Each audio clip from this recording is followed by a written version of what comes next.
இடம்பொருள் நேயர்களுக்கு வணக்கம். ஸோ இன்னைக்கு பார்த்தீங்க அப்படின்னா இப்போ பாக்யலட்சுமி சீரியலில் இந்த கதையில் சில விஷயங்கள் நமக்கு ஒத்து வராமல் இருக்கிறதுல முக்கியமானது ஈஸ்வரி தான்.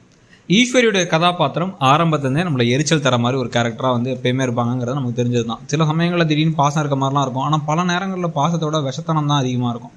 அதுவும் முக்கியமாக தன்னுடைய பையன் எவ்வளோ தப்புகள் செஞ்சாலும் எவ்வளோ பெரிய தவறெல்லாம் செஞ்சாலும் அதை ஈஸியாக மன்னிச்சிடுவாங்க. அவருக்குனா தனியாக ஒரு ஒரு பாசத்தை இந்த தாய் பாசங்கிறது வேற, தாய் பாசத்தால் ஒருத்தரை கெடுத்து குட்டிச்சவராக்குறதுங்கிற வேற. அவங்க ஏற்றி விட்டு தான் அவர் இந்த அளவுக்கு இந்த லட்சணமாக எம்பத்திங்கிறத பற்றியோ மற்றவங்களை பற்றி கவலைப்படாமல் என்ன வேணாலும் நினச்சிக்கிட்டு என்ன வேணாலும் அவருடைய வாழ்க்கை அவரோடதுன்னு சொல்லி இருக்கிறதுக்கான சுயநலத்துக்கான காரணமே அதுதான். இதில் இப்போ பார்த்தீங்க அப்படின்னா இப்போ எழிலையும் இன்னொரு பக்கம் அமிர்தாவையும் நோகடிக்கிற மாதிரி திருப்பி அவங்க வாழ்க்கையில் நுழைஞ்சு அவங்களுக்கு எப்போ குழந்தை பிறக்கும்னு கேட்கறது ஒரு பக்கம்.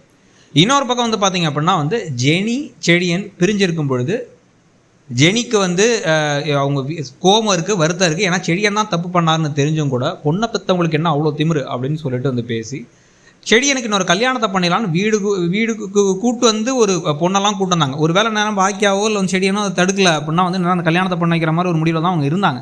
ஸோ வீட்டுக்கே ஆளை கூட்டு வந்துகிட்டு இருந்தாங்க. இப்போ பார்த்தீங்க அப்படின்னா நான் ஜெனி திருப்பி வருன்னு தான் நினச்சேன் அப்படின்னு ஒரு நடிப்பை போட்டு ஜெனிக்கு நல்ல சத்தானதாக சமைச்சு கொடுங்கிறதுலாம் நடிப்பு. இதே மாதிரி தான் பார்த்தீங்கன்னா இப்போ அமிர்தாவோட அம்மா சொல்கிறாங்க என்னன்னா நீங்கள் அவ்வளோ நீங்கள் இருக்கிறதா எனக்கு அவ்வளோ ஒரு திருப்தியாக இருக்குது, பெரியவங்க வீட்டில் இருக்கணும்ல அப்படின்ட்டு. ஆனால் கணேசன் கடத்திட்டு போனார் அமிர்தாங்கும் போது, கடத்திட்டு போயிட்டாரு. வீட்டில் இருக்க ஒரு பொண்ணு கடத்திட்டு போயிட்டா, கூட்டு வரணும்னு சொல்லாமல் அவன் எழில திருப்பி வர சொல்லு, கணேசன் கூடயே அமிர்தா போயிட்டுன்னு சொன்னாங்க. இந்த அளவுக்கு மனசாட்சி இல்லாத ஒரு ஆள் தான் அவங்க. ஆனால் கேட்டால் நான் பாசத்துக்காக பண்ணுறேன்னால சும்மாவே இருக்க முடியல அப்படிங்கும்போது இந்த இடத்துல பாக்கியா எத்தனையோ தடவை வாயை மூடுங்காத்தன்னு சொல்லியிருக்கலாம். ஆனால் ராமமூர்த்திகிட்ட அவர் தப்பாக பேசினதுக்கு இவங்க என்ன நினச்சிட்டு இருக்கீங்க, எதுக்கு செடியோட வாழ்க்கையில் தலையிடுறீங்க அப்படின்னு சொல்லிட்டு அப்புறமா காலில் விழுந்து கிடந்துட்டு இருந்தாங்க பாக்கியா. கேட்டால் அவங்க என்னோட அப்பா மாதிரி அம்மா மாதிரின்ட்டு.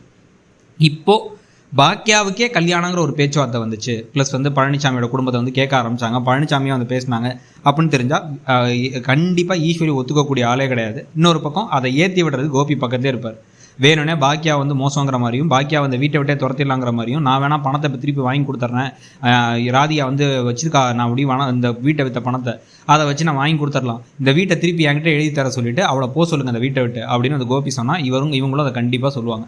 நீ வீட்டை விட்டு போ பாக்கியா, இனிமேல் இந்த வீட்டில் உனக்கு இடம் இல்லை, பழனிசாமி வீட்டுக்கே போயிடு அப்படிங்குவாங்க.